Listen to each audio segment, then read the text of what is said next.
Avoir de l'ambition, c'est intimidant parce que ça brûle, parce qu'on a tendance à se juger, puis à dire, à penser que d'avoir de l'ambition, c'est mauvais ou que ça fait qu'on se prend pour quelqu'un d'autre. Ou surtout, bien, le fait d'avoir peur de ne pas y arriver.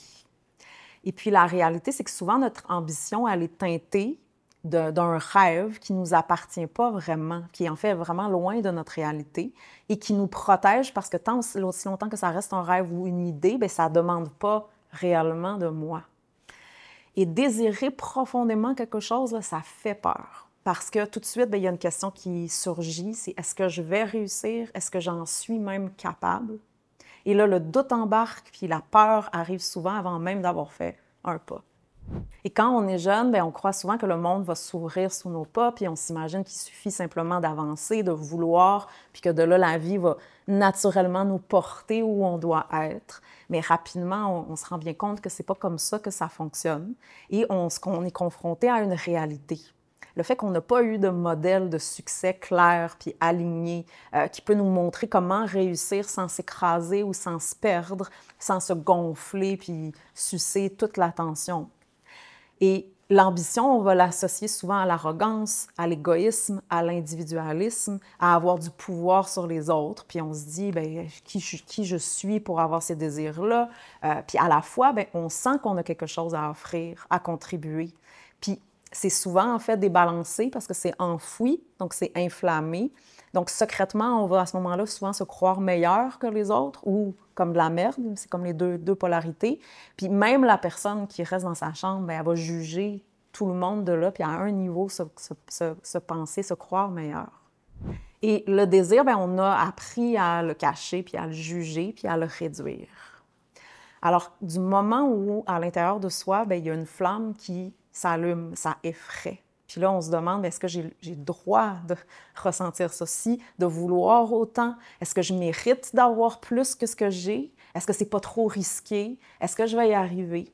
Puis même inconsciemment, mais on est souvent accro à penser petit, à voir petit, le petit monde, ce qu'on connaît, ce qui est sécurisant. Et on ne connaît pas, qu'est-ce que ça veut dire, l'expansion saine.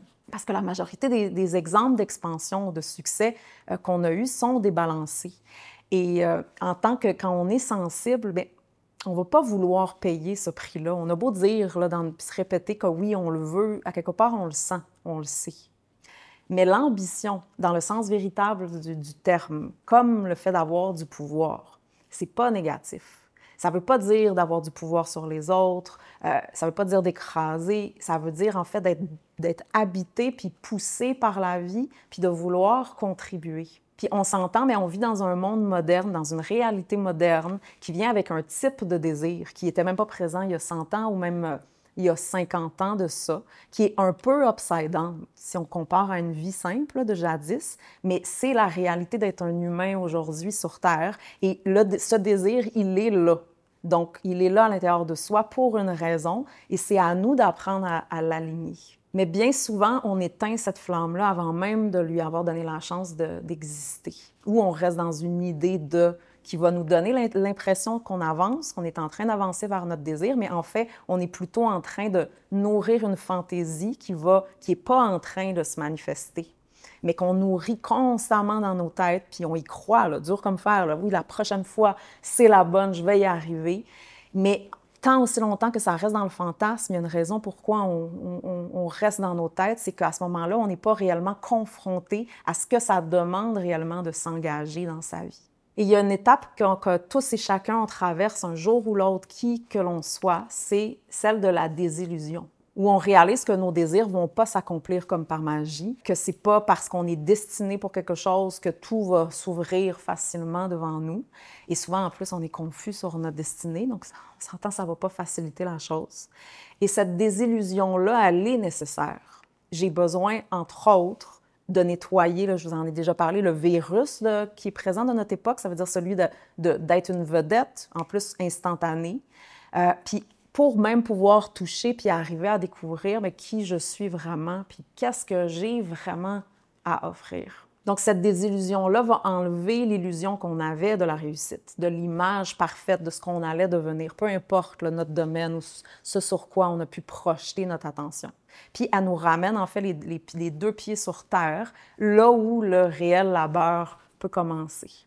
Donc c'est une étape qui est inconfortable, on s'entend, qui est parfois douloureuse, puis on peut même se sentir trahi par nos rêves ou par la vie, mais en réalité c'est une libération. Parce que c'est seulement à partir de là que nos désirs peuvent devenir réels, qui sont plus simplement comme des projections idéalisées, mais petit à petit des choix concrets, des engagements, puis une direction qu'on peut prendre pas à pas. Donc, en étant honnête avec soi-même de où je suis réellement là aujourd'hui, puis de là, petit à petit, c'est quoi la vision plus à long terme, quand les nuages commencent à s'enlever, puis qu'il y a une forme de clarté qui commence à émerger, puis c'est quoi le pas qui est là devant moi là, pour y avancer. Mais avoir peur de ses désirs, c'est normal. Puis avoir peur de son ambition, mais c'est naturel. Ça veut simplement dire qu'on touche à quelque chose de grand, puis de vivant, puis de brûlant, puis de vrai. Et il y a un moment dans notre vie où il faut décider, là, on est face à ce choix-là pour soi-même. C'est est-ce que je continue à me protéger de mes désirs, à les retenir, à les réduire, ou au contraire à rester dans une version agrandie, fantasmée, donc qui ne va jamais se passer? Ou est-ce que je choisis d'être honnête avec moi-même, puis de là me laisser toucher, puis d'y aller un pas à la fois, même si j'ai peur? Et s'engager vers ses aspirations, mais c'est pas se jeter dans le vide là, sans filet, comme un imbécile sans guidance, comme on a fait la plupart d'entre nous. C'est en fait choisir, jour après jour, de ne pas abandonner ce qui compte vraiment. C'est accepter l'inconfort, les défis qui viennent avec. C'est reconnaître que la peur, elle va être là face à l'inconnu, puis avancer tout de même. De où je suis, ancrée, sans sauter d'étape, sans me projeter à milieu. Et plus on s'autorise à marcher vers nos désirs, puis plus on réalise qu'ils ne sont pas là, en fait, pour nous brûler ou pour nous déchirer constamment, mais pour nous guider. Et si, bien entendu, si on accepte à passer à travers cette scène des illusions-là pour arriver vers une version qui est réelle, qui est ancrée. Et ils sont en fait, nos désirs sont comme une boussole intérieure, une force qui nous amène vers l'avant. Parce qu'au fond, la vraie peur, c'est pas de désirer. La vraie peur, c'est de passer à côté de soi-même.